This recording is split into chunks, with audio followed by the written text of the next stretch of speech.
Hello everybody, this is Jennifer. I wanted to talk about how a narcissist manages down your expectations. And this is important because what will happen in this type of a relationship is that you'll find out that over time you'll expect less and less from this person. Things that you normally in the past would have found unacceptable or expected in relationships, that's just going to be down the drain. So, I mean, example, simple one would be, say your anniversary or 2-year anniversary is coming up, and um, I think it's normal for any woman or man to, do something, celebrate it, go somewhere, celebrate your relationship.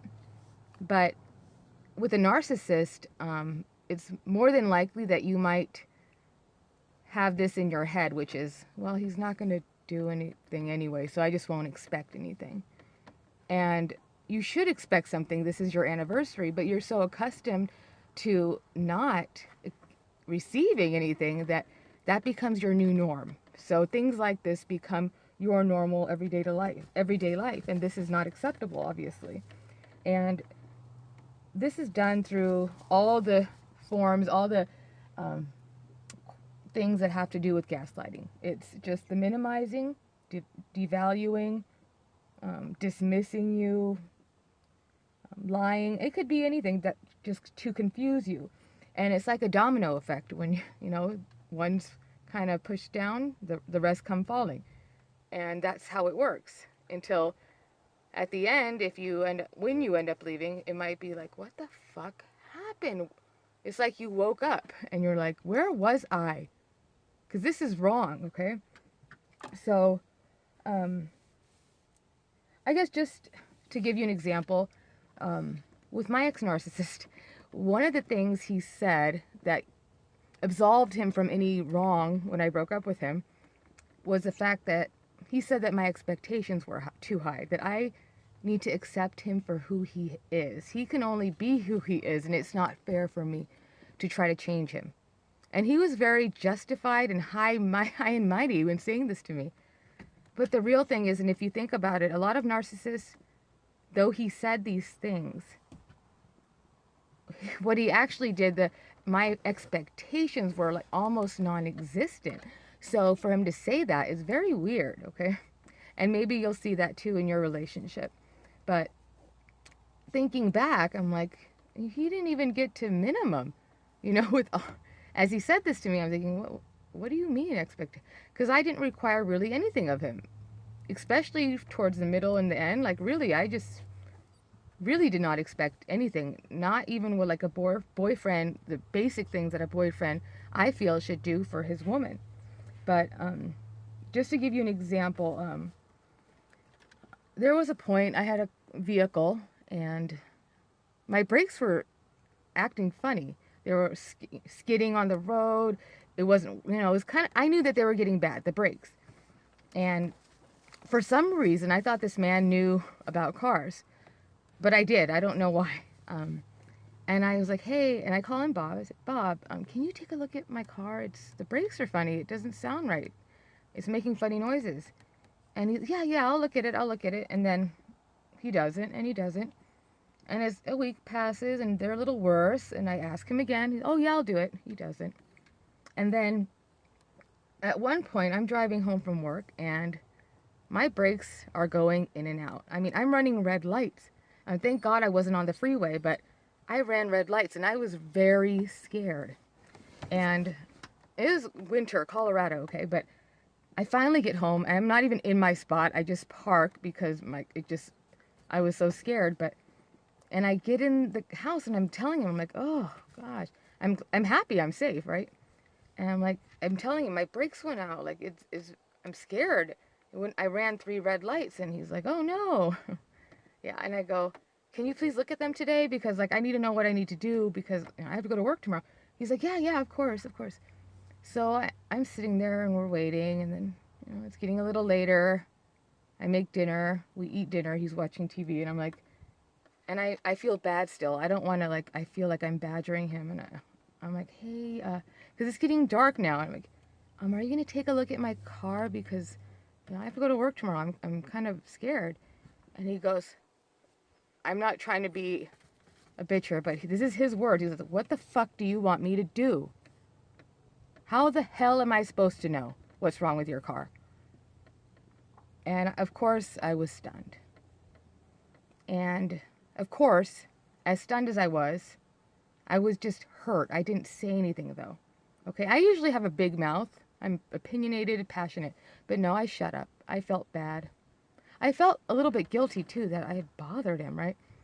But so the next day I go to work, just praying, and I'm driving slow, taking back roads, and they're not good, but I make it. I'm fine. But I get home the next day, and I was like, and I was so hurt. I wanted to ask him. I'm like, it isn't, because at this point, I'm like, I already thought, I don't think he really cares about me. He says he does, but it doesn't, he loves me? I don't know. But I did talk to him. I was like, listen, Bob, like, it doesn't seem like you even care for my safety, like my well-being. Like, that was scary. And he says, oh, sweetie, and he like sighs and like laughs a little. He goes, it's not that I don't care about your safety. Of course I do. He goes, it's just that when you were talking about your car and the noises I knew that it wasn't dangerous. So that's why I didn't do anything. Of course I would have done something if I knew that it was dangerous. Come on. Okay, so that right there, I mean, this is like a quadruple cocktail, right? He minimizes my feelings and my safety by saying, oh, that sigh. You'll get that a lot probably. The sigh, or like, oh, you're so stupid or silly or something. The dismissing, because after that, he still didn't look at it, but he dismissed it right there, and he didn't do anything wrong. He minimized it. This experience I had, I ran red lights. I was afraid. He minimized my feelings and what I went through. He lied. He lied. He is saying that he knew that nothing was wrong with it because of what I told him. He knew. When the day before, he said, what the fuck am I supposed to do? How the hell am I supposed to know? And the truth is, he really didn't know about car. I don't know why I thought so highly of him, because honestly, I know more than he does. So I shouldn't have even asked him. And I know that I should have taken it to the shop, and I know that, okay? But this is what, maybe this is a bigger version of my day-to-day life, just to give you an example. And it's stuff like this that makes you realize that you'll become, at some point, you'll feel like a subordinate in this relationship. Not a partnership, but he has an upper hand, or she, and you're a subordinate. And you might look around and, just examine your day-to-day life, and it might seem like this person, they've kind of taken over. Like, everything's the way they want it to be, what they want to do, how they want to be, how they want to act regardless. And you may end up catering to that and also playing into that role, even though you don't like it. It's like a Stockholm thing, for sure. But you'll realize that, wow, he has this made, like, he's or she is comfortable. Everything's going the way they want it. Like, it looks like they're kind of taking over your life, and you have to live in their world. And with me, it was like, this person moved into my house. But what I noticed, like, eventually, it kind of felt like it was his house. It was weird, because he didn't pay rent or anything, but it felt like he was the boss for some reason. And I catered to that, because I remember looking around, even the bedroom, and I was thinking, I was like, how did all my things, all my clothes that was hanging in the closet, like, how is that all on the floor now? They're in piles on the floor. That's how it was for a lot of the time with this relationship. My clothes are in piles, and all of his things are hanging and in dressers. Okay, I don't have a dresser, and all my things are on the floor. He has more clothes than me, but it's so funny. I'm like, wow, he really took that over. And not to mention, I had an extra room, and I bought these like kind of elaborate bookshelves because I love books and I collect them. I have a lot of first editions. And at some point, my books ended up on the floor in stacks and piles, and his figurines, collectible little comic book, oh my gosh, they were on the bookshelves, and all my books are, I don't know, it's so slow that, you know, I'm looking at this and I know it's been like that, and I'm like, when did this happen? Because this is basically his home now, and I'm uncomfortable. He doesn't pay rent. This is pathetic, I know. And even my behavior and stuff, my house, but even talking on the phone, it was these silent things or the nods or these tiny comments that were just underlying manipulation, where it turned into, like, I didn't talk to people on the phone really, or I would go outside of my own house, okay, in the snow, because either he was napping and, you know, I was being too loud, or he would ask me, oh, so what was that about, you know, like, be intrusive about it, or, oh, make a comment, especially if it was a male, like, wow, that was a long time, how's that? And of course I got that how's your boyfriend thing, which just really ticked me off then. But so I'm making phone calls outside of my own house. So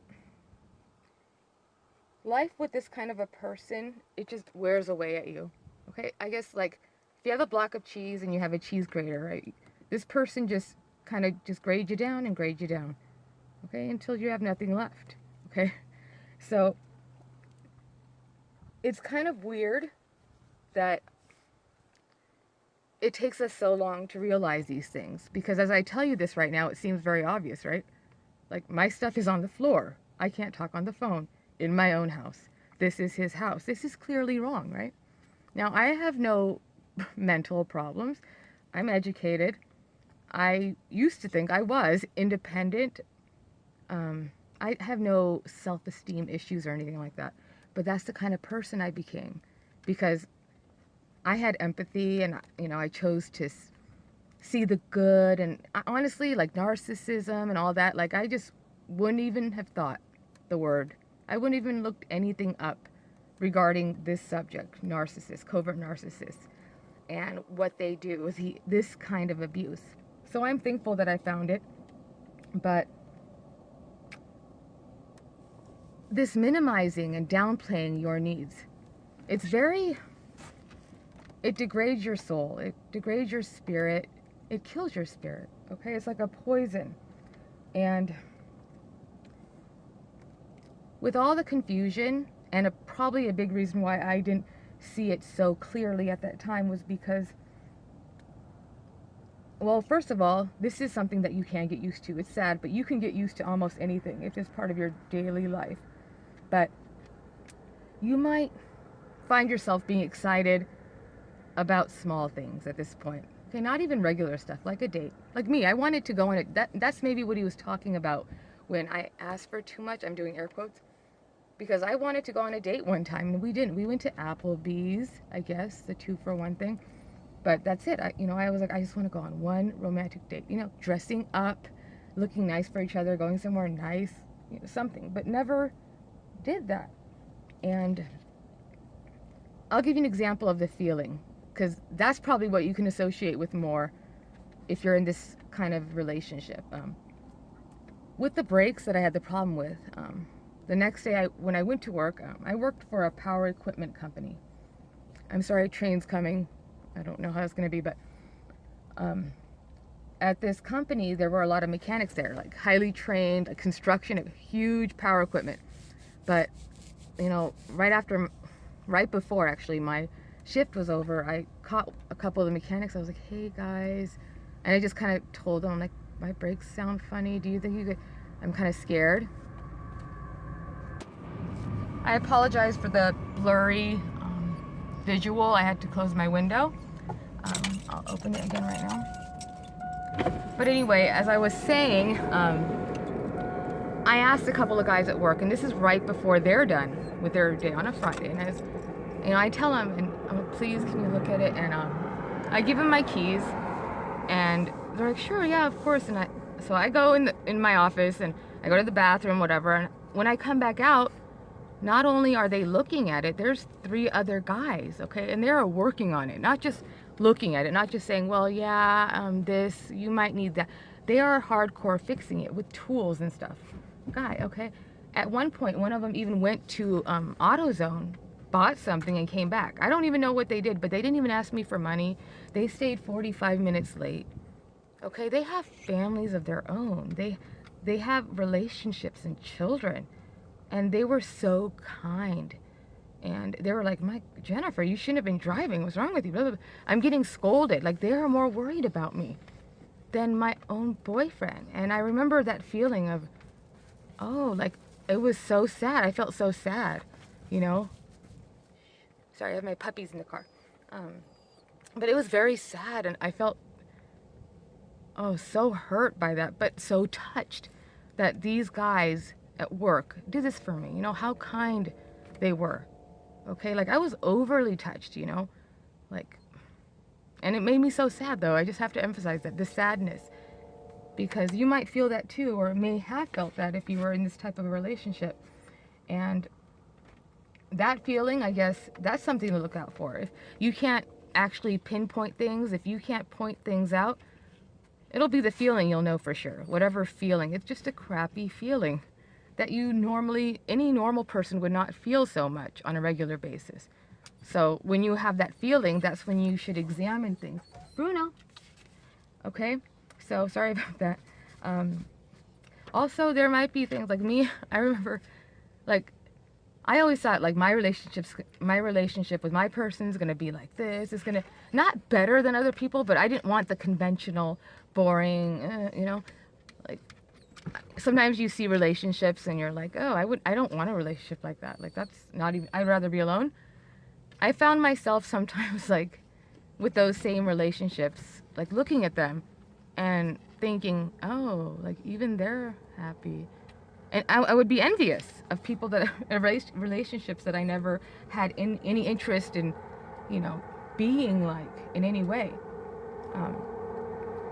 And it's a feeling of such patheticness and such sadness. And that's the feeling, those feelings that, the sadness, and, you know, how those coworkers helped me and how touched I was. And the fact that I'm envious of these relationships that I would never in the past have wanted to be like, you know, that's something I've never felt before. It's pretty bad. And I guess most of all, there's a feeling of absence. Okay, it's not really emptiness, it's absence. It's like you had something and then it was taken from you. And that's, yeah, that's all I can say, is that it's an absence. It's like you had it and it was stolen, and you try and stay in this relationship to get that back so you don't feel that absence. But the truth is the absence is the only thing that grows in the relationship. And it's a sad thing. Okay? Thank you.